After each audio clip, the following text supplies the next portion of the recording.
जितनी चीजें बंद करके रखी थी ये सभी खोल रहा है। चाहे सीए का मामला हो, चाहे एनआरसी का मामला हो, या और अभी बहुत सारे आने हैं, बेफिक्र रहिए। और बहुत लोग सड़क पे चिल्ला चिल्ला के कह रहे हैं कि नागरिकता हमारी लेने वाला है। यहां कहा गया, आपके आदमी ने कहा, एक एक को निकालूंगा पूरे देश से, चुन चुन के निकालूंगा, एक को भी नहीं रहने दूंगा। ये उसने कह दिया, वो भूल गया, आगे काम में लग गया।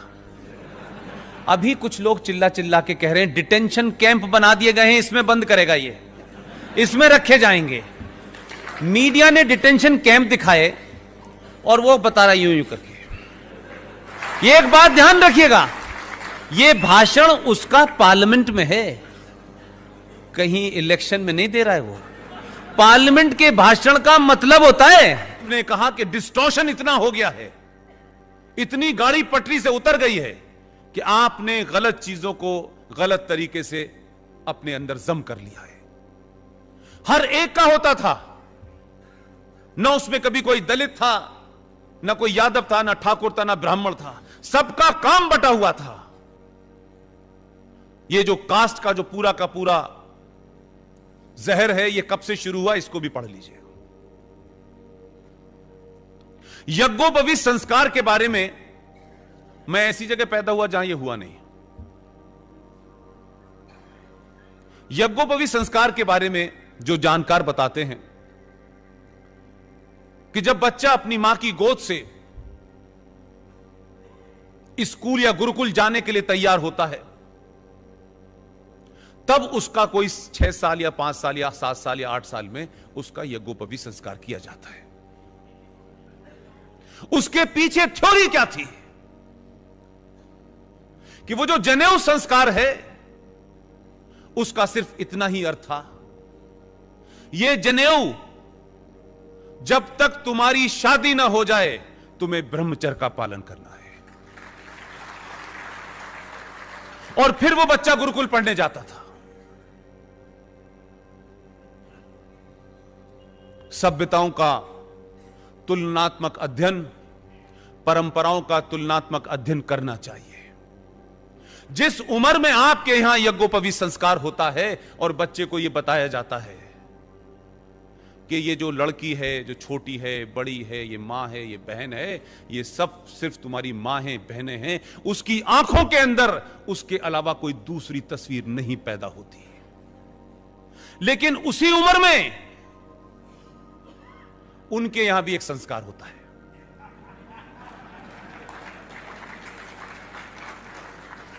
जो लोग सभ्यताओं की बात करते हैं, मैं सभ्यताओं में खुले में बात कर रहा हूं। उस संस्कार में क्या होता है, यह सब आपको पता है। फिर आप उससे उम्मीद करते हैं वो उस तकलीफ को पूरी उम्र याद रखता है और बदला लेने के लिए वो कुछ भी करता है। दो सभ्यताओं का फर्क है। कम से कम कुछ लोग जो उस वक्त ईमानदार थे, लेकिन हमारे यहां की बौनी राजनीति ने, सत्ता का अपना एजेंडा था, उनसे आज आप नफरत कर सकते हैं। लेकिन पढ़ा लिखा समाज किसी भी चीज को तथ्यों के आधार पर बात करता है। 1946 में चुनाव हुआ भारत में। एक पार्टी थी ऑल इंडिया मुस्लिम लीग, आप सब जानते होंगे। उस चुनाव में मुद्दा यह था कि भारत का विभाजन होकर के पाकिस्तान बनना चाहिए कि नहीं बनना चाहिए। 475 सीटों में ऑल इंडिया मुस्लिम लीग को 425 सीटें मिली। मोर और लेस भारत के 99% मुसलमानों ने भारत के विभाजन के हक में वोट दिया। मुल्क बढ़ गया, लेकिन यहां से 2% लोग नहीं गए। यहां तक भी ठीक है। यह मैं इस रेफरेंस में लेके आना कहना चाहता हूं जो कि आप आज की स्थिति को बेहतर समझ पाएंगे। ऑल इंडिया मुस्लिम लीग के ऊपर 1947 के बाद बैन लगा। आप सबको आरएसएस के बैन लगने का तो पता है। इसके बारे में तो बहुत बताया जाता है, इसके बारे में नहीं बताया कि ऑल इंडिया मुस्लिम लीग पे भी बैन लगा था। लेकिन आप देखें कि जो उनका संविधान था ऑल इंडिया मुस्लिम लीग का, वो एज इट इज रहा। आजकल तो नाम बदलने का फैशन है, नाम बदल लीजिए, कोई फर्क क्या पड़ता है। यह बात अलग है कि जिन्होंने नाम बदले हैं उन्हें अपना ओरिजिनल नाम जल्दी याद आने लगा है, आजकल आ रहा है। और नाम भी आपको बता दूं कैसे मजाक से बदले गए हैं। हिंदू थे तो नाम था ओम प्रकाश, कन्वर्ट हुए तो नूरे इलाही हो गए। जो भगवान दास थे वो गुलाम नबी हो गए। तो आपने कुछ बदला नहीं, ट्रांसलेट करके नाम बदल के उधर चले गए। 1947 में ऑल इंडिया मुस्लिम लीग का जो संविधान था उसमें डॉट भी चेंज नहीं हुआ। बैन लगने के बाद उस पार्टी का नाम हो गया इंडियन यूनियन मुस्लिम लीग। यह रेफरेंस इसलिए लाना जरूरी है, पूरे देश में उस जमाने जिन्ना साहब और खलीकुज़्ज़मा जो प्रेसिडेंट थे उस वक्त मुस्लिम लीग के, सबने ढिंडोरा पीट पीट के पूरा देश में कहा पाकिस्तान बनेगा, पाकिस्तान बनेगा, मुसलमानों के लिए बनेगा। जिन्ना की हिस्टोरी का तकरीर है,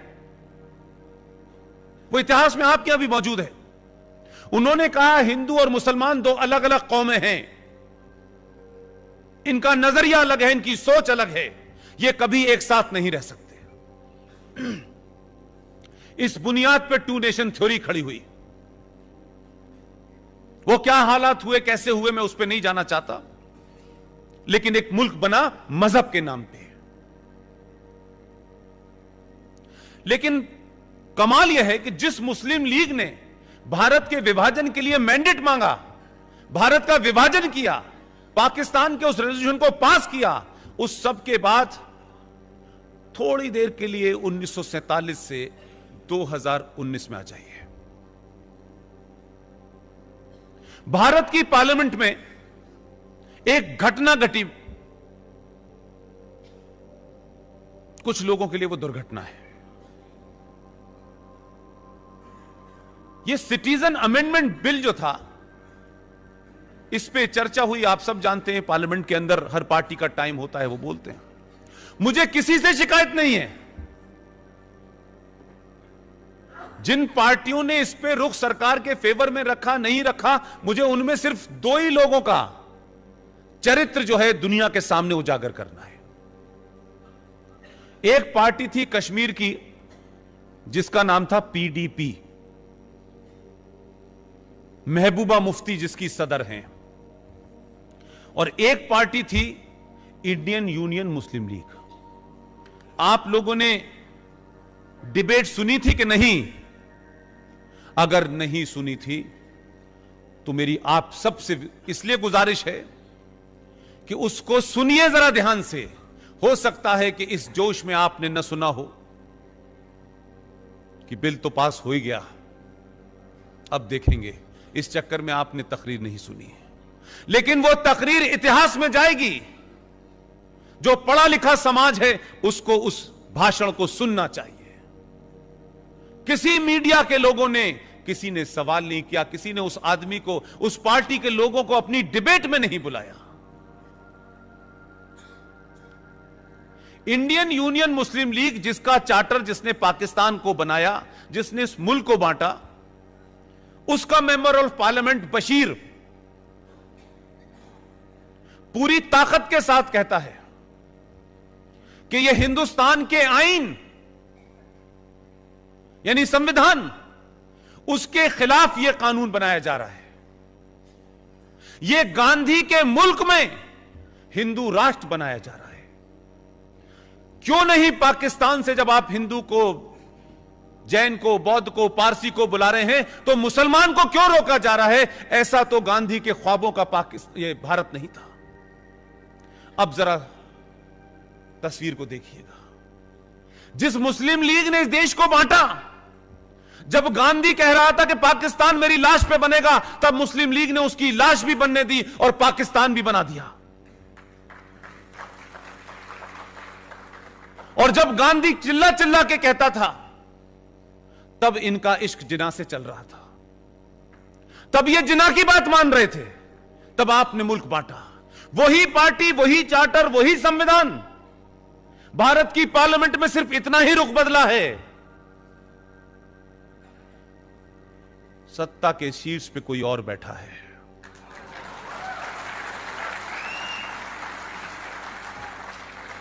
आप कैसे बदलते हैं तो गिरगिट भी रंग नहीं बदलता इतनी तेजी से। तो आपकी जब मर्जी थी, जब आप 7.5 करोड़ थे, तब आपने कहा कि हिंदुओं के साथ मुसलमान नहीं रह सकता। आपने मुल्क बना लिया, आर्मी बना ली, 70 साल जी के देख लिया उस इस्लामिक मुल्क में। जैसा भी दिया, 21 लाख लोग रिकॉर्ड पे मारे गए हैं इस देश में, पार्टीशन में मारे गए हैं। उनके रिश्तेदार, नस्लें आज भी मौजूद हैं। मेरा सवाल दूसरा है, जब 7.5 करोड़ थे तो तुमने मुल्क बांटा, मुल्क ले लिया। हमने उस मुल्क की तरफ मुड़ के नहीं देखा। आपने कैसा इस्लाम नाफिज किया है, कैसा नहीं किया है, क्या होता है नहीं होता है, हमने कभी नहीं देखा। लेकिन इस 70 साल में मेरे पुरखे और आपके पुरखे, जिन्होंने अंग्रेजों के खिलाफ जानें दी, सत्याग्रह किया, कुछ भगत सिंह जैसे भी पैदा हुए और सुभाष चंद्र जैसे भी पैदा हुए, वीर सावरकर भी हर आदमी ने अपनी लड़ाई अलग अलग तरीके से लड़ी। लेकिन उन सब की लड़ाई के बाद उनको यह नहीं पता था कि हमें सिर्फ इतना सा टुकड़ा मिलेगा। हमने तो पूरे भारत के लिए लड़ाई लड़ी थी। यह बात अलग है कि सत्ता के शीर्ष पे जाने वालों ने बहुत जल्दी में इस मुल्क को बांट करके कहा कि अच्छा आप ले लीजिए, अब इधर का प्रधानमंत्री मैं हो जाता हूं, उधर के आप हो जाइए। लेकिन उस सब के बाद हजारों करोड़ों लोगों ने 70 साल में इस देश को देश बनाया है। हजारों करोड़ों लोगों ने अपने पुरुषार्थ से, अपनी जवानी, अपना पूरा पूरा घर होम कर दिया। लोगों ने इस देश में 1 रुपए से लेकर करोड़ों रुपए टैक्स देने वालों ने इस देश में हाईवे बनाए, जहाज बने, मंगल ग्रह पे कोई जा रहा है। आज फुटबॉल की टीम कहां है, हॉकी की टीम कहां, तमाम जितना भी विकास किया वो मेरे और आपके पैसे से हुआ। अब जब यह मुल्क पूरी दुनिया में अपनी इज्जत को दोबारा से पा रहा है, जब अपने खोए हुए पुरुषार्थ को जीने की तरफ बढ़ रहा है, जब दुनिया इसका लोहा मान रही है, वही मुस्लिम लीग का मुनाफिक मक्कार मेंबर ऑफ पार्लियामेंट कहता है कि पाकिस्तान से आने वाले मुसलमान को यहां क्यों नहीं रखा जाता। मैं पूछना चाहता हूं, दोबारा से पाकिस्तान बनाना है क्या? तुम्हारा एक ही चीज के ऊपर 2 रुख कैसे हो सकते हैं? अगर जब तुम गलत थे तो आज सही कैसे हो, और जब सही थे तो आज गलत कैसे हो तुम? यह तो तुमको बताना होगा कि तुम भारत में हजारों करोड़ों लोगों ने अपने घर बार को मरने जीने के बावजूद भी इस मुल्क को इस मुकाम पे पहुंचाया कि आज दुनिया के अंदर पाकिस्तानी भी जब इंग्लैंड में घूम रहा होता है तो पासपोर्ट लेके नहीं चलता है, नाम बताता है जहीर कहां से आए हो, हिंदुस्तान से। उसको मालूम है कि हिंदुस्तान कहने से इज्जत मिलेगी, पाकिस्तान कहने से अंदर कर दिए जाएंगे। ये 70 साल में हमने इज्जत पाई है, बड़ी इसकी कीमत दी है हमने। लेकिन 70 साल के बाद उसी पाकिस्तान, जिस पाकिस्तान को बनाने के लिए तुमने 2 मुल्क बना दिए थे, उसी मुसलमान को जो तलवार लेकर के, जिसके साथ आपने 3 युद्ध किए हैं, 40 साल से प्रॉक्सी युद्ध बर्दाश्त कर रहे हैं, हजारों सैनिक मारे गए हैं, आज यही मुसलमान कहता है कि आप उसे क्यों नहीं आने देना चाहते? आप कहते हैं कि भारत में माइनॉरिटी सुरक्षित नहीं है। बहुत सारे लोग कहते हैं, वो भी कह रहे हैं। एक सम्मेलन में गए थे अभी, वहां कह के आए कि भारत के मुसलमान पाकिस्तान आना चाहते हैं, अगर यहां आ गए तो हमारे पास रिसोर्सेज नहीं है।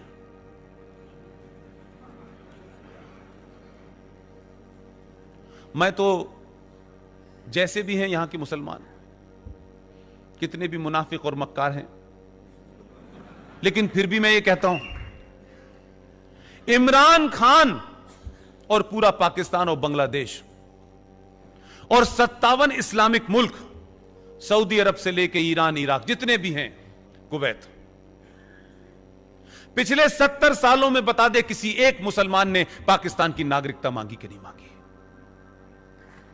अगर हिंदुस्तान का हिंदू इंटॉलरेंट था, दंगाई था, मुसलमानों को मार रहा था, उनके मजहब की पहचान को मिटा रहा था, एक मुसलमान इस देश में निकल के ना तो 57 देशों में उन्होंने शरण मांगी, ना पाकिस्तान में मांगी, ना बांग्लादेश में मांगी, और उस सब के बावजूद की स्थिति यह है कि जो अपने आप को इस्लाम के नाम पे जिसने खड़ा किया, उस मुल्क के 2 लोग यहां आए हुए हैं।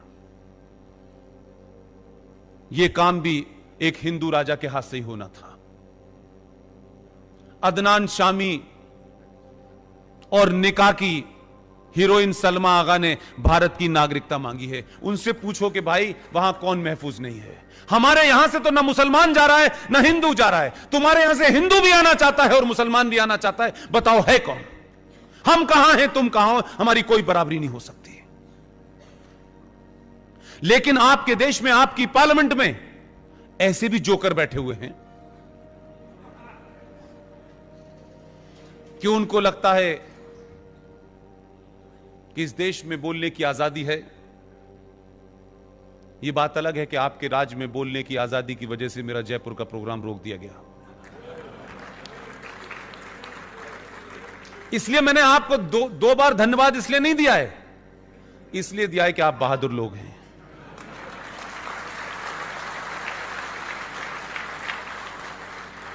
और मैं कभी सरकारों पर टिप्पणी नहीं करता, वर्तमान राजनीति पर नहीं करता।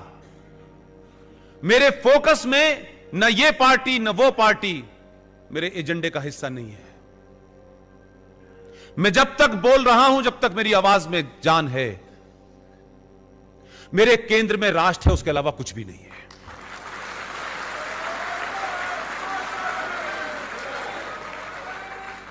इसलिए आप किस पार्टी को वोट देते हैं, किस पार्टी को वोट नहीं देते, यह आपका निजी मामला है। मेरी सारी तकलीफ यह है, अपने पुरुषार्थ को पहचानिए, अपने इतिहास को पहचानिए। पीडीपी का एमपी फैयाज नाम का, लोकसभा में जब बहस चल रही थी तो उसने कहा कि देखिए साहब, ये क्या तरीका है, 370 हमसे ले ली जैसे उनके पिताजी की थी। देखिए, निकाह हलाला की दुकान हमारी बंद हो गई और राम मंदिर पे फैसला भी ऐसा दे दिया जैसे कोर्ट हमारी है। आखिर में बात करते करते मेरा बड़ा दिल था, काश मेरी हैसियत ऐसी होती कि मैं उसको वहीं एक्सपोज करता। लेकिन मैंने कहा वहां नहीं जा सकता तो यहां तो कर ही सकता हूं। आप सोचिए थोड़ी देर के लिए, जम्मू कश्मीर राज्य जब बना तो भारत के प्रधानमंत्री की क्या मजबूरियां थी मैं नहीं जानता। कुछ मजबूरियां होती हैं जो सार्वजनिक नहीं की जा सकती। उन्होंने किन मजबूरियों के चलते 370 दिया? 370 में सिर्फ इतना ही था कि भारत की सुप्रीम कोर्ट और भारत की संसद की लिमिटेड पावर थी। यहां तक भी ठीक था, इस पे भी कोई बड़ी शिकायत नहीं थी। लेकिन जघन्य अपराध जो किया, मैं किसी कारण से यह बैकग्राउंड इसलिए बताना चाहता हूं कि जो पीडीपी के लोगों ने भाषण दिया है, उन बेहया और बेशर्मों ने जो भाषण दिया है, एक आदमी खड़े होकर गलेवान पकड़ लेना चाहिए था किसी को, लेकिन नहीं पकड़ा। पूरे देश में सन्नाटा है, किसी एडिटोरियल में नहीं लिखा गया, किसी ने खबर नहीं छापी, किसी ने इंटरव्यू नहीं छापा। 14 मई 1954 को भारत के राष्ट्रपति के ऊपर दबाव डाल करके उस वक्त के प्रधानमंत्री ने राष्ट्रपति के एक आदेश को भारत के संविधान में धारा बना के जोड़ दिया। उस धारा का नाम था 35A।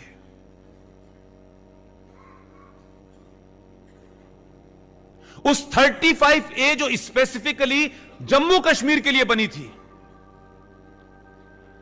मैं इसलिए बार बार कह रहा हूं कि आप सोए नहीं थे, बल्कि आपको सुला दिया गया था। आपकी गिनती देख के मुझे लगता है कि आप जागने की पूरी कोशिश में हैं। आप जाग रहे हैं, इसीलिए लोगों को चिंता हो रही है। लोग चाहते थे कि आप सोते रहें। वो जो 1954 में डॉक्टर राजेंद्र प्रसाद से जो आदेश दिलवाया गया, उसको जब आपने भारत के संविधान में जोड़ा, उसे आपने आर्टिकल 35A का नाम दिया। उस पे चर्चा कभी नहीं हुई भारत के संसद के अंदर, रखा तक नहीं गया। इसी को हमारी टीम ने चैलेंज किया था सुप्रीम कोर्ट में। लेकिन इशू क्या है, 370 से ज्यादा बड़ा खतरा और ज्यादा खतरनाक, और मैं ये कह सकता हूं कि जम्मू कश्मीर में पिछले 70 सालों में जो अलगाव, जो आतंक जो फैला है, उसकी जड़ में 35A थी। यह धारा नहीं हटी है, यह जम्मू कश्मीर में आतंक को समाप्त करने का सिलसिला शुरू हुआ है। मैं बताता हूं आपको, आपने भारत के संविधान में 14 मई 1954 को जोड़ा, लेकिन मजबूरी देखिए, कश्मीर के उस वक्त के महान लीडर जो कश्मीरियत की बात कर रहे थे, उन्होंने कहा कि हमारा संविधान, उनका 1956 में उनका संविधान, जो जम्मू कश्मीर में भारत एक राज्य था जहां उनका एक अलग संविधान था, वो 56 में ड्राफ्ट तैयार हुआ और जनवरी 57 में वो संविधान बनके जम्मू कश्मीर में लागू हो गया। क्या कभी आपने देखा था, सुना था कि जम्मू कश्मीर का अलग संविधान है? कभी सोचा था, कभी पढ़ा था, कहीं किसी किताब में, कहीं रेफरेंस में आया था, कहीं किसी लॉ के स्टूडेंट को बताया गया था, कभी भारत की संसद के बाहर, कभी जुडिशरी के अंदर कहीं चर्चा हुई थी कि एक संविधान इस देश में है? यह पहला दुनिया का एक देश है जिसके आजाद होने के बाद उनका संविधान भी अलग था, उनका प्रधानमंत्री था, उनकी विधानसभा का टर्म भी 6 साल था, वहां सदर रियासत भी था, वहां भारत का संविधान और आईपीसी लागू नहीं होती थी, लेकिन फिर भी देश चल रहा था। यह सब आप दे चुके थे, लेकिन उनकी मक्कारी देखिए, वो कितने शार्प लोग थे, वो कितने एंटी हिंदू और एंटी इंडिया थे। यह देश सो रहा था, इसलिए उन्हें इससे बढ़िया माहौल मिल ही नहीं सकता था। उन्होंने कहा कि हम भारत का संविधान, जिसके अंदर यह आर्टिकल 35 है, हम जब जम्मू कश्मीर के संविधान में इसको लाएंगे तो हम इसके लागू करने की डेट 1944 रखेंगे। यह पूछना चाहिए था सबको कि 1944 क्यों रखेंगे? 1944 को तो भारत आजादी नहीं हुआ था। मैं होता तो कहता 1944 क्यों रख रहे हो, 632 रख लो। पूरी तमन्ना पूरी करो, अधूरी क्यों कर रहे हो? यह सवाल उठने चाहिए थे कि नहीं उठने चाहिए थे? यह सवाल आज भी नहीं हमारे यहां कोई पूछना चाहता।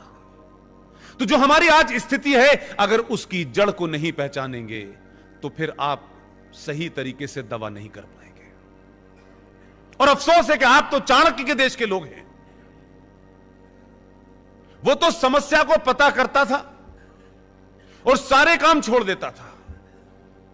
एक ही रेफरेंस है उसका कि एक दिन वो जा रहा था, रास्ते में उसके गोखरू का कांटा चुभ गया। उसने कांटा निकाल के फेंका नहीं, देख जेब में रख लिया उसने, और गया ही नहीं। पूरा दिन का उसने काम ही मुलतवी कर दिया, वापस लौटा और ये देखता रहा कि ये गोखरू का कांटा कहां से निकला होगा। 2-2, 3-3 मीटर की दूरी पर उसने देखा कि एक कांटे का पेड़ है, उसमें बहुत सारे गोखरू लगे हुए हैं। उस पे निशान लगा के वापस घर चला गया। दूसरे दिन सुबह आया, बाल्टी भर के मट्ठा लाया और उसकी जड़ में डाल दिया। यह देश चाणक्य का देश है, जो जड़ में मट्ठा डाल के समाप्त कर देता है पूरी पूरी उसको, समस्या को।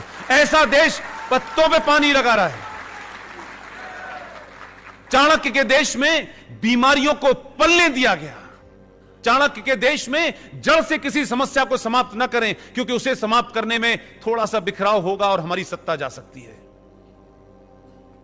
इसलिए इस देश में हुआ क्या कि 1944 की डेट रखी उन्होंने, और यह डेट इसलिए रखी कि आर्टिकल 35A जो भारत के संविधान से निकल के जम्मू कश्मीर के आईन में चला गया, उसमें कहा गया कि जम्मू कश्मीर की सरकार को इस बात की ताकत दी जाती है, इस धारा के तहत ताकत दी जाती है कि कौन जम्मू कश्मीर का नागरिक होगा और कौन नहीं होगा। इसलिए आपको पता होगा कि जम्मू कश्मीर में रहने, बसने, नौकरी करने, कारोबार करने के लिए वहां की नागरिकता अलग से लेनी पड़ती थी। आपके देश में एक नया देश चल रहा था। आपके सेकुलर डेमोक्रेटिक देश के अंदर एक इस्लामिक स्टेट बन गई थी, क्योंकि मुसलमानों की गिनती वहां 71% है। उसी धारा की वजह से उन्होंने 1944 की डेट क्यों रखी? अगर शायद कोई 5% लोग पिछले 50 साल में कहीं चर्चा में उठा देते पार्लियामेंट के अंदर, तो इस देश में जो बुरा वक्त, जो घिनौना अपराध हुआ है, वो पहले समाप्त हो जाता। 1944 के बाद पाकिस्तान के मुजफ्फराबाद मीरपुर से कश्मीर का जो बॉर्डर लगा हुआ था पंजाब से, वहां से जो लोग आए वो 5600 परिवार थे। मैंने इसलिए कहा कि कितने शातिर, कितने एंटी हिंदू, कितने एंटी इंडिया जहर भरा हुआ था उस वक्त के लीडरान के अंदर। कितनी तेज निगाह थी कि जब पलायन हो रहा था, लोग अफरा तफरी में इधर से उधर भाग रहे थे और लोगों को यह नहीं लग रहा था कि कौन कहां ठहरेगा, उस वक्त भी वो गिद्ध जम्मू कश्मीर की मुस्लिम लीडरशिप ने क्या किया? कहा कि ये जो 5600 परिवार आए हैं, या नहीं 1944 से लेकर 1954 तक जो लोग माइग्रेट करके जान बचा करके पाकिस्तान के कश्मीर वाले इलाके से भाग के इधर आए थे, उनकी निगाह लगी हुई थी कि इसमें कौन कौन है। वो 100% डोगरा थे, हिंदू थे, सिख थे, जैन थे, बौद्ध थे। इसलिए कहा कि 1944 की डेट हम इसलिए लगाएंगे कि जो उसके बाद आएगा हम उसको नागरिकता नहीं देंगे। वो लोग जो 5600 थे, आज उनकी गिनती 7.5 लाख है। आपको यह जान के ताज्जुब होगा, पिछले 70 सालों से दुनिया के सबसे बड़े लोकतंत्र के अंदर वो वोट नहीं दे सकते थे। बिना वोट के 70 साल से जम्मू कश्मीर में रह रहे थे, और क्योंकि वो हिंदू थे तो जम्मू कश्मीर सरकार ने उनको नागरिकता नहीं दी। वो ना कारोबार कर सकते थे, ना वोट दे सकते थे, ना चुनाव लड़ सकते थे, ना केंद्र सरकार की किसी नीति योजना का उनको फायदा मिल सकता था। लेकिन इस पे सवाल किसी ने नहीं उठाया, क्योंकि लोगों को लगा क्या फर्क पड़ता है, जम्मू कश्मीर का मामला है, प्रॉब्लम तो जब हमारे घर पे होगी तब हम करेंगे। ये प्रॉब्लम आपके दरवाजे पे खड़ी हुई है, ध्यान रखिएगा। सत्ताएं रहेंगी, लेकिन राष्ट्र को बचाने के लिए समाज को बाहर आना पड़ेगा। ये जिन खतरों की आप चिंता कर रहे हैं, उस खतरे की चिंता मुझे नहीं है। 4 राज्यों का देश, 20 करोड़ पॉपुलेशन। ऐसा लगता है कि भारत के सामने सबसे बड़ा चैलेंज पाकिस्तान है।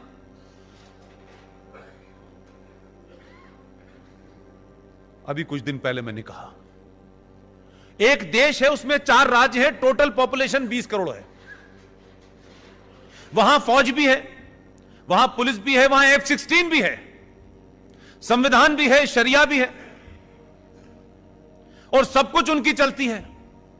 इतनी फौज, इतने हवाई जहाज, इस सब के बावजूद भी वो मुल्क नहीं चल पा रहा है। मैंने कहा मूर्खों, अकेला योगी 20 करोड़ को चला रहा है, ना उस पे कोई हवाई जहाज है, ना F-16 है। टोटल पॉपुलेशन उत्तर प्रदेश की 19-19.5 करोड़ है, अकेला चला रहा है, पूछ ही नहीं रहा किसी से।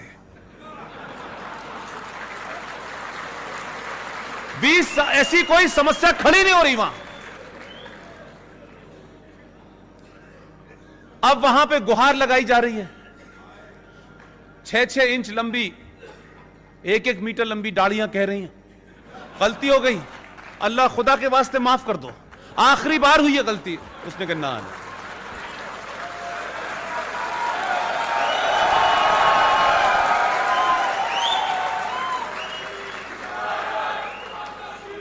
इसलिए मैंने कहा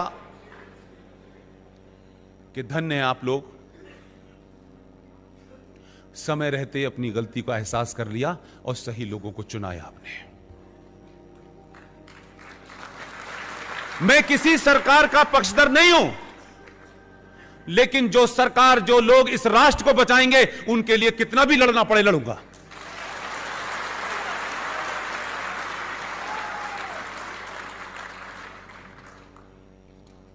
स्थिति वापस ले जाना चाहता हूं। वो 70 साल से जम्मू कश्मीर की इस्लामिक हुकूमत से, जहां मुसलमानों की मेजॉरिटी थी, 90% कानून उस विधानसभा में एंटी हिंदू हुए। सरकारें आई, सरकारों को ब्लैकमेल किया गया, वहां का आतंकवाद, वहां का सेपरेटिज्म और वहां की सरकारें एक साथ कोऑर्डिनेशन में काम करती थी।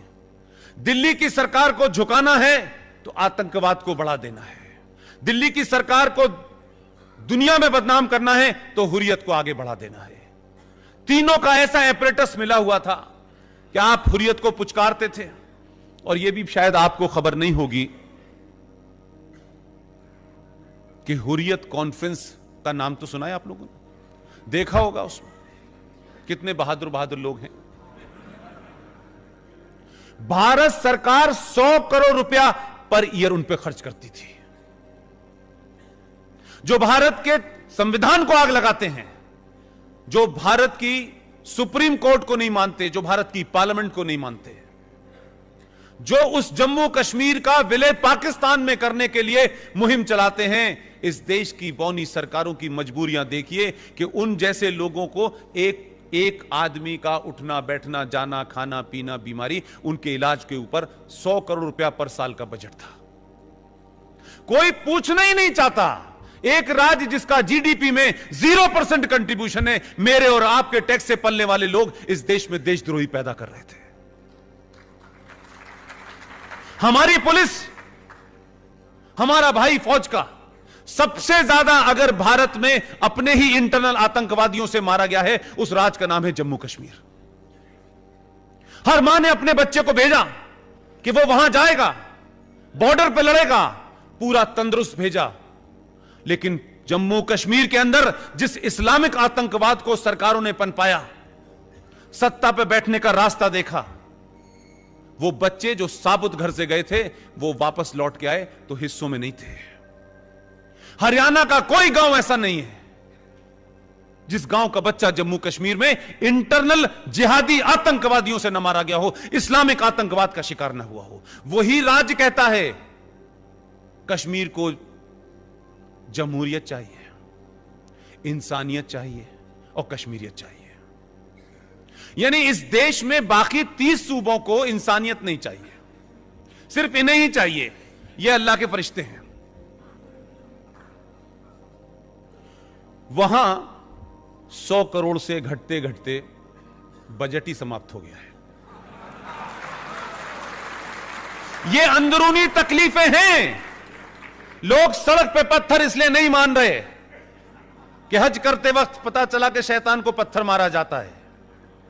हज की एक परंपरा है कि हज जब आप जाएंगे तो जब तक वो अराफात की पहाड़ी पे एक बड़ा सा पत्थर है उस पे उठा के कंकड़ नहीं मारेंगे, उसे शैतान माना जाता है। इसलिए पत्थर मारने की परंपरा यह है कि जिस पे ऊपर पत्थर मार रहे हैं ये इस्लामिक लोग, इसका मतलब है वो शैतान है। ये नई परंपरा नहीं है, ये वहां से आई है। जो आज देश को जलाने उतरे हैं, जो देश में आग लगाने उतरे हैं, उनका दर्द समझिए क्या है। आपने ऐसा डॉक्टर भेजा है बिना सर्जरी के इलाज कर रहा है।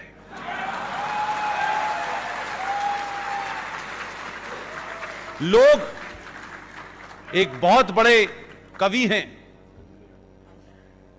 उनकी 2 लाइनें मुझे इस स्थिति पे ज्यादा अच्छी लगती हैं। वो कहते हैं कि न जाने कैसा ये आलम हुआ कि लोग हंसते हंसते रोने लगे, रोते रोते हंसने लगे। ये स्थिति वही है। धारा 370 और 35A नहीं हटी है। धारा 370 और 35A को बारीकियों में अगर आप जानते, जितना मैं 20 साल से पढ़ते पढ़ते थक गया, ये धारा नहीं हटी है। ये भारत के अंदर, आजाद भारत में बौने नेताओं के दबाव में पिछले 70 साल में एक पैरेलल सत्ता थी, जो इनविजिबल सत्ता थी, जो आदर्श सत्ता थी, उसको समाप्त कर दिया है। संकट यह है कि लोग कह रहे हैं 335, 370, 370, लोगों को पता नहीं है दर्द कहां हुआ है। ये जो एक मैं बार बार कह रहा हूं कि जैसे ही आप इस देश में संविधान की बात करेंगे, कुछ लोग कहेंगे नहीं हमारा मजहब पहले है, हम आइन को नहीं मानते। हम शरिया को मानते हैं। जब उसने संवैधानिक तौर पे काम कर दिया तो बोले नहीं नहीं, हम संसद को नहीं मानते, हम भीड़ को मानते हैं।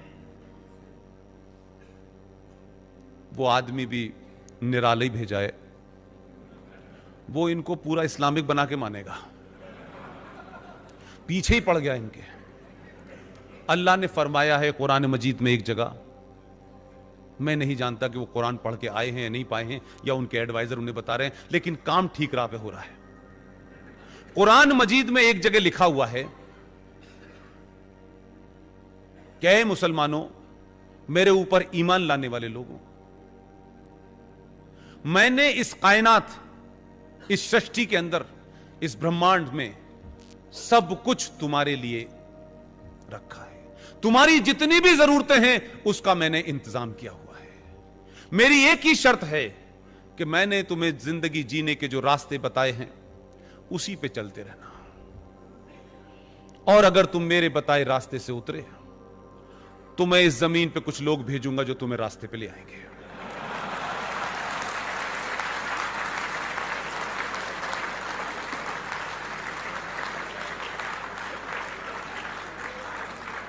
इसलिए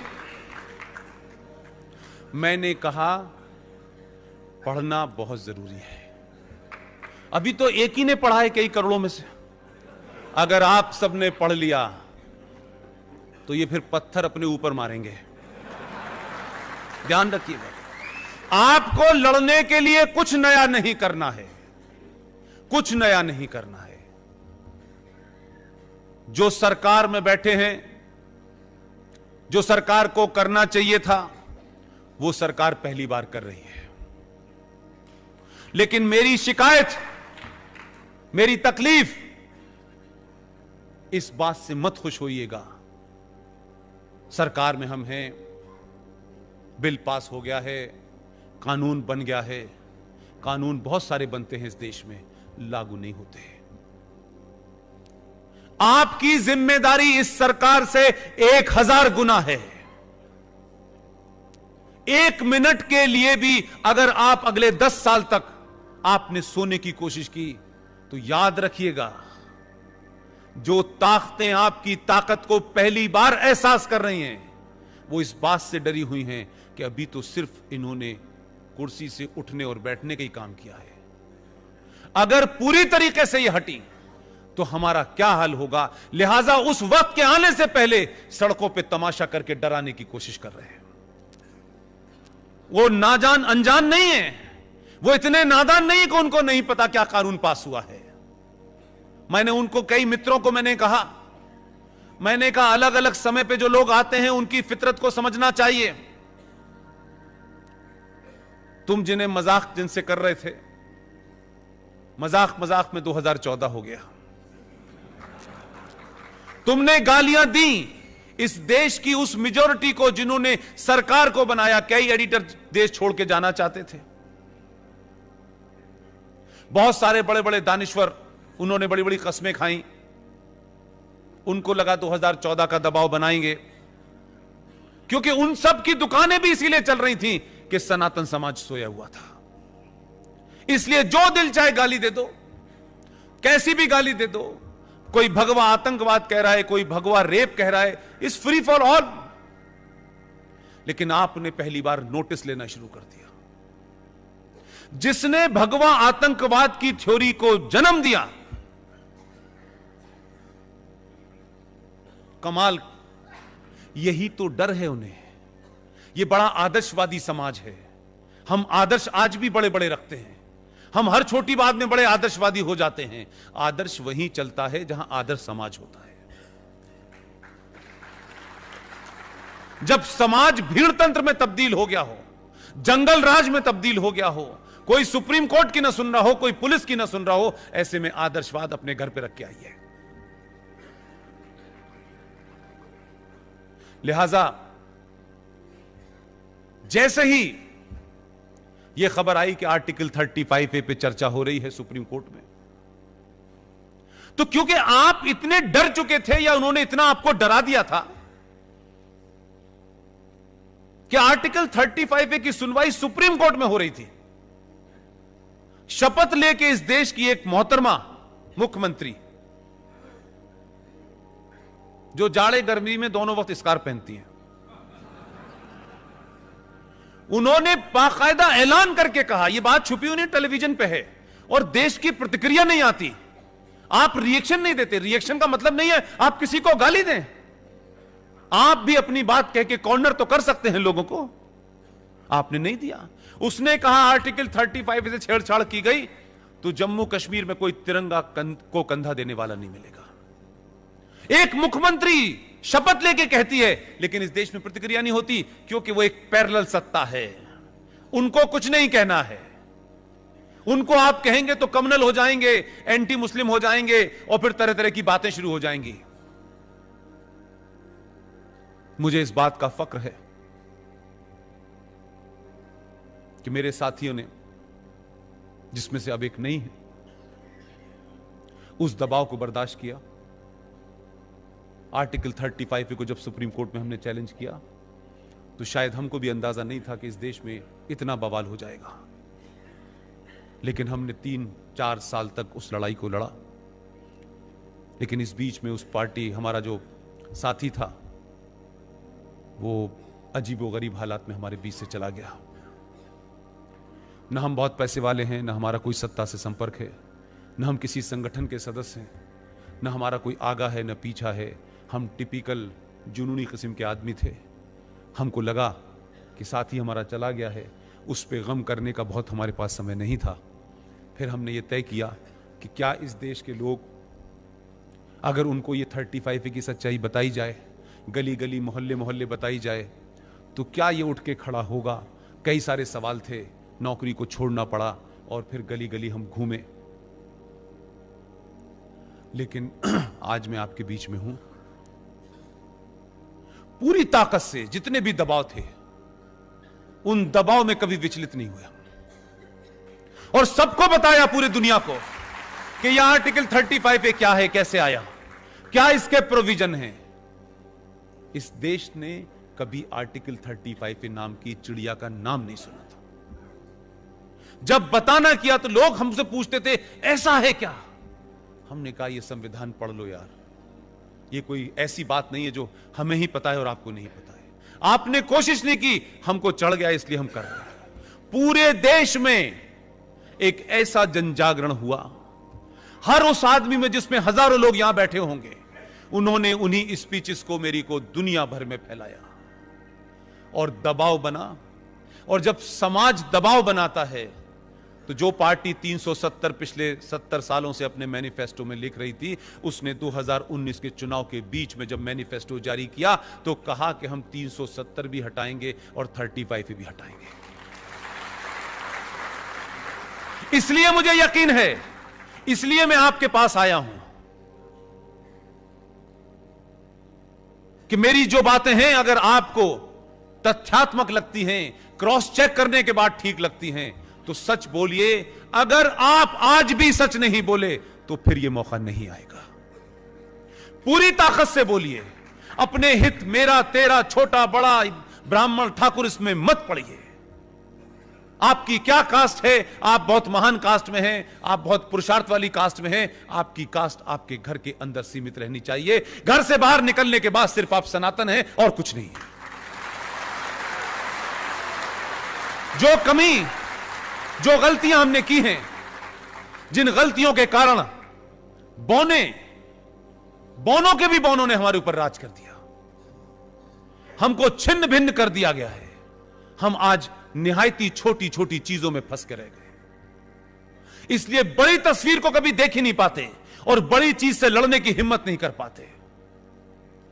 आप सब लोग, आपने किस पार्टी को वोट दिया है, नहीं दिया है, यह इशू नहीं है, लेकिन एक बड़े होराइजन पे बहुत कुछ ऐसा बड़ा हो रहा है जो हम सब ने नहीं सोचा था।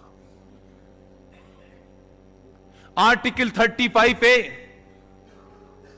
का दूसरा कुकर्म बताता हूं क्या है, क्योंकि अभी किसी ने मुझसे बातचीत में कहा कि इस जो मूवमेंट चल रहा है, इस मूवमेंट के अंदर जय भीम और जय मीम का नारा लग रहा है। मैं उनके लिए आपको कुछ तथ्य देना चाहता हूं, वहीं पूछिएगा रोक करके। जम्मू कश्मीर में 1957 में स्वीपर्स की स्ट्राइक हो गई, क्योंकि शेख साहब हैं, वो करते हैं, बाकी काम नहीं करते। उस स्ट्राइक का रेमिफिकेशन देखिए। स्ट्राइक तो इस देश में बहुत सारी जगह होती होंगी।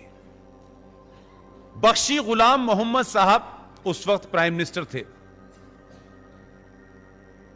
उन्होंने अपनी कैबिनेट के 2 लोगों को भेजा कि शहर में महामारी फैल गई है, पूरे राज्य के हालात खराब हो गए हैं।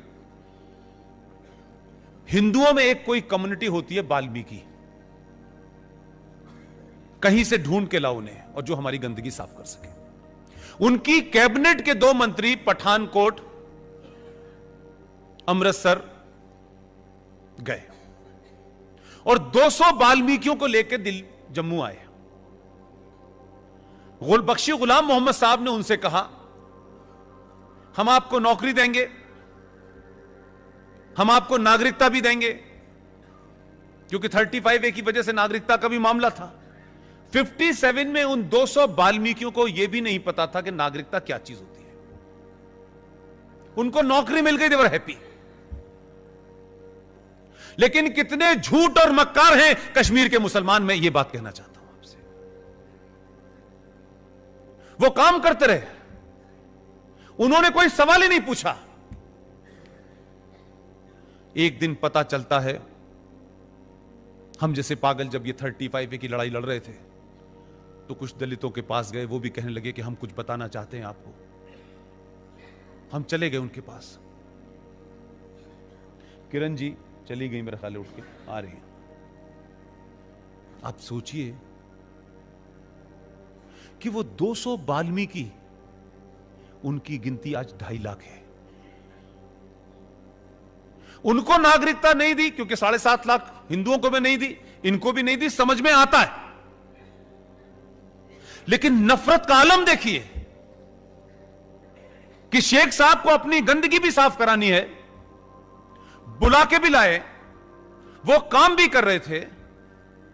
लेकिन आपने जम्मू कश्मीर के संविधान में एक एग्जीक्यूटिव ऑर्डर पास किया जो देश को नहीं बताया।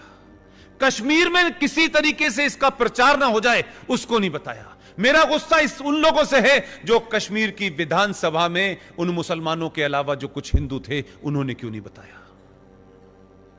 कौन सी सत्ता की लालच थी कि आपने इतना बड़ा जघन्य अपराध होने दिया।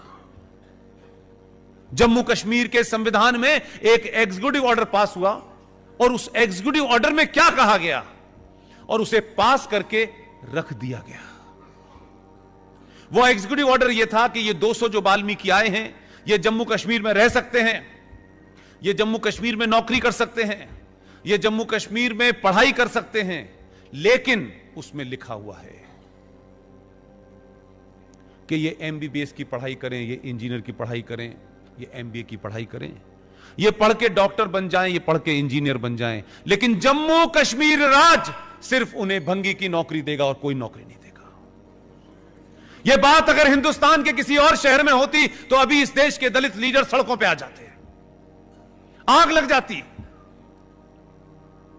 वो 2.5 लाख लोग जो 200 थे, वो 2.5 लाख हो गए। उनके यहां के बच्चे आपके शहर राजस्थान में भी आए हैं, आप मुंबई भी गए हैं, गुजरात भी गए हैं, कोई डॉक्टर है, कोई इंजीनियर है। ऐसी लड़कियां हैं जो नेशनल चैंपियन है। कभी आप उनसे भी हाथ पकड़ के बात करते तो जो तकलीफ मेरे अंदर है, आपके अंदर ज्यादा होती है। वो जनरेशन जो आज हमारे बीच में बैठी हुई है, 20 साल की, 25 साल की, 30 साल की, जो 24 घंटे इंटरनेट पे है, जो पिज्जा है, बर्गर है, मोमोस है, उसके अलावा उसकी दुनिया के अंदर और कुछ नहीं है। वही जनरेशन, उसी उम्र के बच्चे जम्मू कश्मीर में इस सब के बावजूद भी कि इंग्लिश सिस्टम आ गया, कच्ची डलिया में शेख साहब की गंदगी को सर पे रख के, जहां से बहता हुआ उनके मुंह से होता हुआ गंदगी उनके कपड़ों पे जाती थी, वो इस जनरेशन तक ने किया।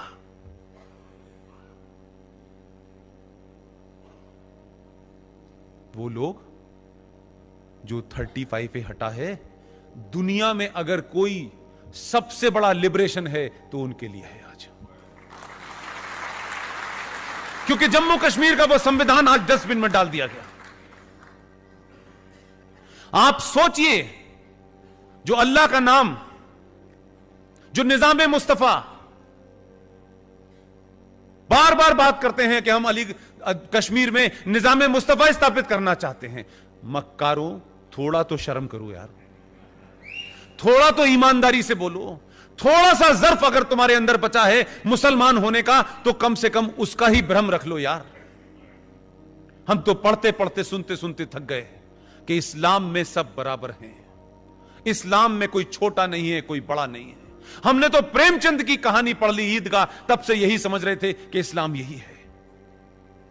जम्मू कश्मीर में सारी लड़ाई निजाम मुस्तफा की हो रही है, लेकिन निजाम मुस्तफा के बारे में जो कहा गया है, जो कंसेप्ट है, उसमें सिर्फ इतना ही है कि सब बराबर हैं, किसी का कोई फर्क नहीं होगा, कोई छोटा नहीं होगा, कोई बड़ा नहीं होगा, कोई गरीब नहीं होगा। यह कहा जाता है निजाम मुस्तफा में, लेकिन 57 देशों में से कहीं निजाम मुस्तफा नहीं है। उसके मानने वाले, सुबह से लेकर शाम तक उसकी बात दुहाई देने वाले, उन लोगों ने उस नस्ल को कहा कि आपके बच्चे पैदा हों, आपके बच्चे पैदा हों। आज उनकी चौथी जनरेशन है, लेकिन कश्मीर के अंदर जो जघन्य अपराध हुआ कि आपने उन 200 लोगों को जो 2.5 लाख हो गए हैं, उनके बच्चे आज बड़ी बड़ी जगह जा सकते थे, लेकिन जम्मू कश्मीर राज्य ने अपने संविधान में यह प्रोविजन कर दिया। कहीं आपने इस देश में कोई डिबेट सुनी, कोई सेमिनार सुना, कोई हंगामा सुना? कहीं पत्थर फेंके गए? किसी को अल्लाह का नाम याद आया कि नहीं याद आया? किसी को लोकतंत्र का ध्यान आया कि नहीं आया? किसी को संविधान के बारे में, संसद के बारे में कहा? कहां है मायावती, कहां है प्रकाश अंबेडकर? कहीं नजर नहीं आते मुझे। आज उनसे जाके पूछिए, 2.5 लाख लोग, वो बच्चे जो आज नेशनल चैंपियन हैं, जिन्होंने महाराष्ट्र जाकर के एमबीबीएस की डिग्री ले ली है, लेकिन जब वो नौकरी मांगने आई तो उससे कहा कि नहीं, पहला तो आप यहां की नागरिक नहीं हैं, दूसरा आप दलित हैं, और इस कारण आपको नौकरी सिर्फ हम देंगे तो सिर्फ स्वीपर की देंगे। सोचिए कि कितनी नस्लें इस अरमान को लेकर मर गई होंगी। हम तो आज भी वो काम सोच नहीं सकते जो आज जम्मू के अंदर नाले पे रह रही है पिछले 70 सालों से। किसी ने सुध नहीं ली, न मुसलमान का इस्लाम जागा, न हमारे हिंदुओं का पुरुषार्थ जागा, न किसी ने यह चेतना की कि यार ये कैसे हो सकता है, इसको डिबेट करें, इस पे चर्चा। सब साइलेंट। इसलिए मैंने कहा कि जो आज का चैलेंज है, जिनके बारे में आपने कहा है कि आंतरिक चैलेंज क्या है, आंतरिक चैलेंज यह है कि हटाई धारा हमने जम्मू कश्मीर में है, 35 पे हटाई हमने, हमारे घर का मामला है। दर्द पाकिस्तान में हो रहा है। अब है कि नहीं है? हमारे देश की इंटरनल समस्या का रेमिफिकेशन विदेश से जुड़ा है कि नहीं जुड़ा है? जम्मू कश्मीर में जो आतंक है वो है इंटरनल, लेकिन उसके तार बाहर से जुड़े हैं कि नहीं जुड़े हैं? आपका सिटीजन अमेंडमेंट एक्ट हमारे घर का मामला है। हम किसको नागरिकता दें, किसको न दें?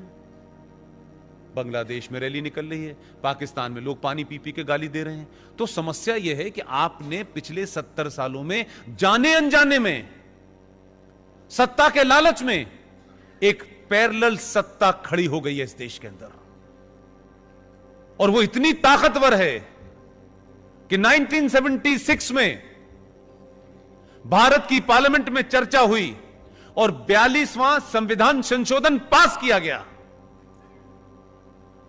और कहा गया केंद्र सरकारों से, राज्य सरकारों से, कि आप जनसंख्या नियंत्रण पर और फैमिली प्लानिंग पे तत्काल कानून बनाएं। यह 76 में पास होके अमेंडमेंट में आके उसकी 7वीं सूची में है, आपने उसको बंद करके रख दिया, क्योंकि जैसे ही आप इसे छुएंगे सेकुलरिज्म खतरे में आ जाएगा। सवाल यह है, जितनी चीजें बंद करके रखी थी ये सभी खोल रहा है। तकलीफ ये नहीं है, ये पत्थर इसलिए नहीं मारे जा रहे हैं, ये पत्थर इसलिए मारे जा रहे हैं कि 70 साल में हमने डरा करके इस देश की मेजॉरिटी को पंजों पे खड़ा रखा था। वो कुछ भी उनको नहीं डरा रहा है, तब भी डर लग रहा है। इसलिए ये चीज खत्म ना हो जाए। अगर ये खत्म हो जाएगी तो जो हमारी दुकान चल रही थी, जो हम ब्लैकमेल करते थे सरकारों को, वो ब्लैकमेलिंग खत्म हो जाएगी। तो लिहाजा चाहे सीए का मामला हो, चाहे एनआरसी का मामला हो, या और अभी बहुत सारे आने हैं, बेफिक्र रहिए।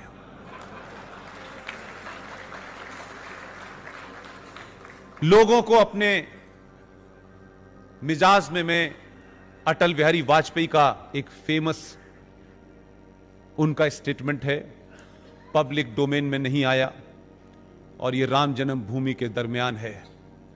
मैं आज जब उस बात को सोचता हूं कि ये अटल जी ने 50 बार सुना मैंने उसको, क्योंकि वो सारा का सारा वीडियो जो है उस वक्त का है जब राम जन्मभूमि का मूवमेंट चल रहा था, और अटल जी लखनऊ में भाषण दे रहे थे। उन्होंने बड़ी बात कही, लेकिन उस वक्त उनको इस बात को सीरियस नहीं लेना था, क्योंकि अटल जी पावर में नहीं थे। अटल जी ने कहा कि अगर जिन लोगों को यह लगता है कि हमारी पूजा पद्धति से उनको तकलीफ है, तो फिर उन्हें अपनी पूजा पद्धति बदल लेनी चाहिए।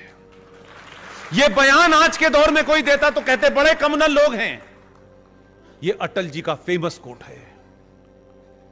हमारे भावनाओं को ठेस पहुंचाकर अगर किसी को लगता है कि उनका फेथ जिंदा है, तो उन्होंने कहा बिल्कुल अपना फेथ बदल लें, अपनी पूजा पद्धति बदल लें। अगर ये कोई आज बात कहता तो लोग कहते बड़ा कमाल है। हम तो कुछ सच बात सुनना नहीं चाहते। ये जो 15 साल की ट्रेनिंग के बाद डॉक्टर आया है, इसको लोग मजाक में ले रहे थे शुरू में। मैंने कहा कभी कभी ऐसा होता है कि आपको यह समझ नहीं आता कि हंसना चाहिए या रोना चाहिए। आप दोनों ही स्थिति में हो जाते हैं। और बहुत गालियां दी। जो 14 में नहीं हुआ वो 19 में कर रहा है। और बहुत लोग सड़क पे चिल्ला के कह रहे हैं कि नागरिकता हमारी लेने वाला है। हमें, आपको पता नहीं, बांग्लादेश की खबरें नहीं पढ़ रहे आप लोग। आप लोगों को एक अच्छी खबर बता दूं कि बिना लड़े भी कैसे काम होता है।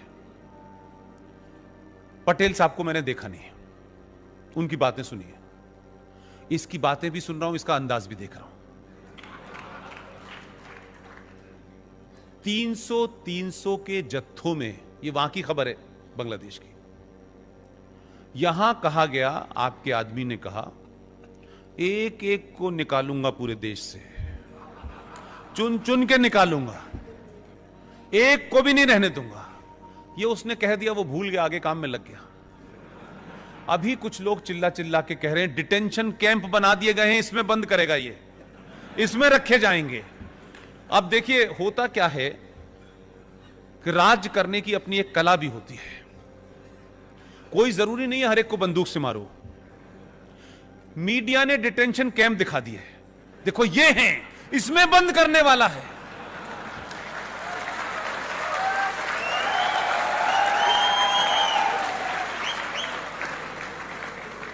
और यह भी सबको पता है कि इसके पास अभी 4.5 साल बचे हुए हैं।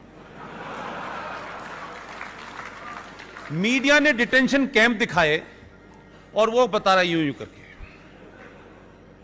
पार्लियामेंट का जो भाषण था 370 पे, उसे अगर आप लोग सीरियसली देख लेते तो लगता था कि ट्रेजरी बैंक से कहीं इधर ना चला जाए, गुलाम नबी पे ही ना 2-4 हाथ पड़ जाए कहीं।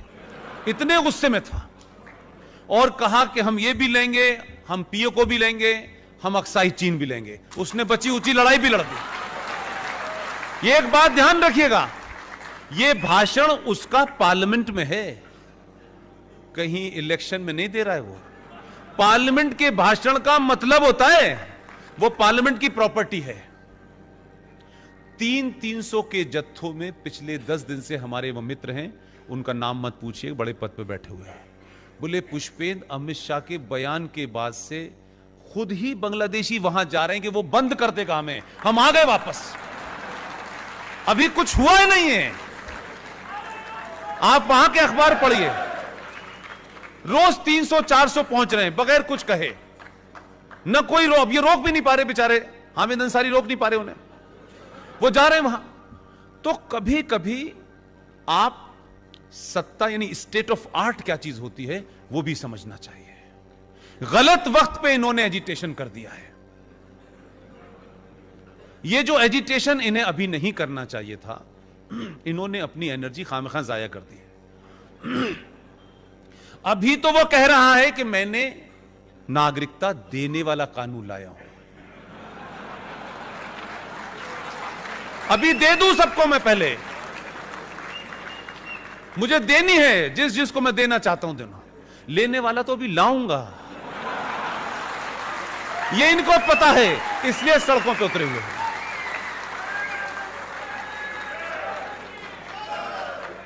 इसलिए यहां से लेकर के मुंबई तक कोई फैज अहमद फैज का गाना गा रहा है,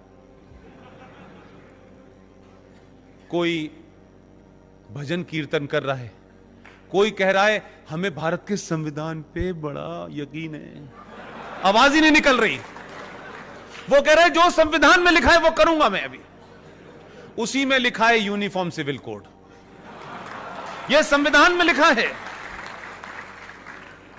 इसलिए इस देश की पार्लियामेंट में बहुत सारे काम हुए, लेकिन पूरी दुनिया में रिएक्शन इसलिए नहीं आया कि पूरी दुनिया को लगता था, पड़ोसी मुल्कों को लगता था कि ये हमारे यहां बहुत सारे संशोधन आएंगे, कुछ बिल आएंगे, पास हो जाएंगे, लेकिन इस पे कभी एक्शन नहीं होगा। इसलिए एक और आपको महत्वपूर्ण बात बता रहा हूं मैं। घबराहट पड़ोस में इसलिए नहीं है कि 370 हट गया है, घबराहट इसलिए है कि 24 फरवरी 1994 को भारत के प्रधानमंत्री पीवी नरसिम्हा राव, जानते हैं आप उन्हें? आधुनिक भारत का चाणक्य था। मैं अपनी बात किसी के लाइकिंग डिसलाइकिंग पे नहीं करता। उनके पर्सनल सेक्रेटरी 30 साल से साई की तरह उनके साथ हैं, वो जीवित हैं। एक घटना में मैंने ऐसे ही पब्लिकली कोई बात कह दी, मैं कोई 20 साल से उनसे मिला नहीं। उनका फोन मेरे एक मित्र के पास आया और उन्होंने कहा कि पुष्पेन से मुझे बात करनी है। वो एक ही बात पूछ रहे थे कि ये तो सिर्फ उन्हें पता थी और मुझे पता थी, तुम्हें कैसे पता है ये बात? मैंने कहा ये मैं क्यों बताऊं, मुझे कैसे पता थी जब आप नहीं बता रहे थे। पीवी नरसिम्हा राव ने 24 फरवरी 1994 को भारत की पार्लियामेंट का ज्वाइंट सेशन बुलाया और उस ज्वाइंट सेशन में एक प्रस्ताव पारित हुआ कश्मीर को लेकर के, और उस प्रस्ताव में यह कहा कि भारत और पाकिस्तान के बीच में कश्मीर एक समस्या है। वामपंथी कुर्सी से कूद गए, उन्होंने कहा क्या आदमी ये तो हमारी बात कह रहा है, और कौमा लगा के, क्योंकि जितना अटल जी पॉज लेते थे उतना ही पीवी नरसिम्हा राव लेते थे। और यह ध्यान रखिए कि पीवी नरसिम्हा राव अटल जी को अपना गुरु मानते थे राजनीति का, ओपन है, उनकी किताब में है। एक किस्सा सिर्फ इतना है कि उन्होंने कौमा लगा के आगे कहा कि सिर्फ विवाद जम्मू कश्मीर में इतना ही है कि जिस जम्मू कश्मीर के हिस्से पे पाकिस्तान ने कब्जा कर लिया है उसे वापस लेना है। अब ये पारित हो गया, तो पार्लियामेंट के अंदर अगर कोई चीज सर्वसम्मति से पारित हो जाती है तो वो फिर सरकार की नहीं रहती है, वो पार्लियामेंट की प्रॉपर्टी हो जाती है। कभी ना कभी सरकार को उसको पूरा करना होता है। आपने ध्यान नहीं दिया, लोकसभा में जब यह डिबेट चल रही थी तो वो जो कह रहे थे हम पीओके भी लेंगे, चीन भी लेंगे, उसी वक्त एक मंत्री खड़े हुए जो जम्मू कश्मीर से थे और उन्होंने बहुत जोर से कहा, जो बात मैंने आपके सामने दोहराई है, उन्होंने पूरी ईमानदारी से 1994 का वो प्रस्ताव कहा, ये हमने पास नहीं किया है, ये पीवी नरसिम्हा राव करके गए थे, हम तो आपके काम को आगे बढ़ा रहे हैं। अब इनसे न रोया जा रहा है न हंसा जा रहा है। तो कुछ चीजें होती हैं, उन्हें बड़ी समझदारी से करा जाता है। अब बार बार लोग ये पूछते हैं हिंदुस्तान के, पीओके हम कब लेंगे? ऐसा लगता है कि प्याज हम कब लेंगे, आलू कब लेंगे, यानी पहले तो हमने सोचा ही नहीं था और अब इतना आसान लग रहा है कि पीओ के बाद हम अक्साई चीन लेंगे, फिर कहते हैं कि बलूचिस्तान कब आएगा। अरे मैंने कहा भाई इतनी तेजी से मत चलो, जो है उसे पहले संभाल के रखो, क्योंकि कुछ लोग आग लगाने पे तुले हुए हैं। तो आप करते क्या हैं कि पीडीपी का वो एमएलए एमपी जब चर्चा हो रही थी सिटीजन अमेंडमेंट के ऊपर, तो आप सोचिए उसकी बेहयाई देखिए।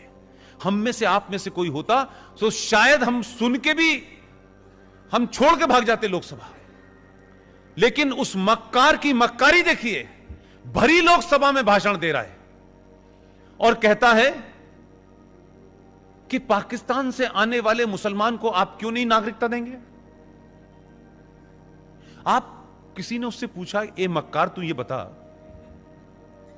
भारत के संविधान के तहत जम्मू कश्मीर, भारत की सरकार के टैक्स पे पलने वाला जम्मू कश्मीर, वो जम्मू कश्मीर जिसका जीडीपी में 0% कंट्रीब्यूशन है, वो कश्मीर जिसको में सबसे ज्यादा सेना मारी जाती है, वो कश्मीर जहां 1 लाख करोड़ 80,000 करोड़ सक्सेसिव सरकार आके पैसा देती है, तुम्हारी तो पॉपुलेशन 1.5 करोड़ थी। तुमने तो अपने राज्य में हिंदुस्तान के मुसलमान और हिंदुस्तान के हिंदू को नागरिकता देने से मना कर दिया, और तुम हिंदुस्तान के लोगों से और सरकार से कहते हो कि पाकिस्तानी को यहां नागरिकता दे दो। ये मक्कारी देखिए, एक छोटा सा राज्य, आप तो हिंदुस्तानी को वहां नहीं आने देना चाहते। और दूसरा बड़ा खुलासा, जिस आर्टिकल 35A की वजह से आप और मैं, रेस्ट ऑफ द इंडिया का कोई आदमी जम्मू कश्मीर में जाके नहीं बच सकता था, वो 7.5 लाख लोग जो हिंदू थे वो जम्मू कश्मीर के 70 साल से नागरिक नहीं थे। वो मेरे और आप जैसे हजारों लोगों की प्यार मोहब्बत से जाने वाली इमदाद से पलते थे। उनके बच्चे कब पैदा हुए, कब मर गए, पूछा नहीं किसी ने। कब ठंड है, कब जाड़ा है, कब गर्मी है, कोई नहीं पूछने गया। उन्होंने उन तक को नहीं दिया नागरिकता, मुझे नहीं दिया, आपको नहीं दिया, लेकिन उन्होंने क्या काम किया। और इसके बाद भी कहते हैं वो सेकुलर हैं।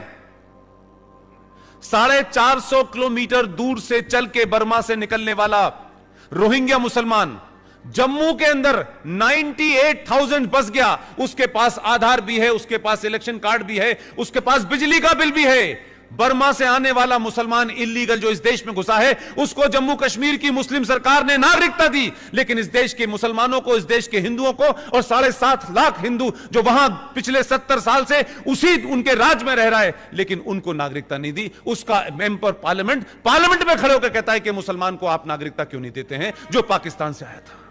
ऐसे मक्कार भी भारत की पार्लियामेंट में बैठे हुए हैं, और वो इसलिए बैठे हैं कि आप बोलते नहीं हैं। ये ध्यान रखिएगा। ये करिश्मा अलग ही है कि भारत के इतिहास में पहली बार एक बिल, उस सरकार का बिल जिस सरकार का उस सदन में बहुमत ही नहीं था, उसी में पास करके दिखा दिया। लोग जानना चाहते हैं कि ऐसे कैसे हुआ। कुछ राज ही रहने दीजिए। उस राज्यसभा में बार बार यह कहा जाता था कि जब तक यहां बहुमत नहीं होगा पास नहीं होगा। पहला खेल उन्होंने कहा यहीं पहले पास करके दिखाते हैं, वहां तो हम 303 हैं ही। मैं बार बार एक तरफ इशारा करना चाहता हूं, सरकारें आएंगी जाएंगी काम करेंगी, लेकिन इस सरकार को एक चीज का बड़ा अंदाजा है, क्योंकि यह सरकार एक ऐसे दौर में आई है जब कम्युनिकेशन में आप क्या कहते हैं, मैं क्या कहता हूं, मीना जी क्या कहते हैं, किरण जी क्या, सबका डाटा मौजूद है। उनको पता है 1000 साल के बाद यह समाज पहली बार जागा है।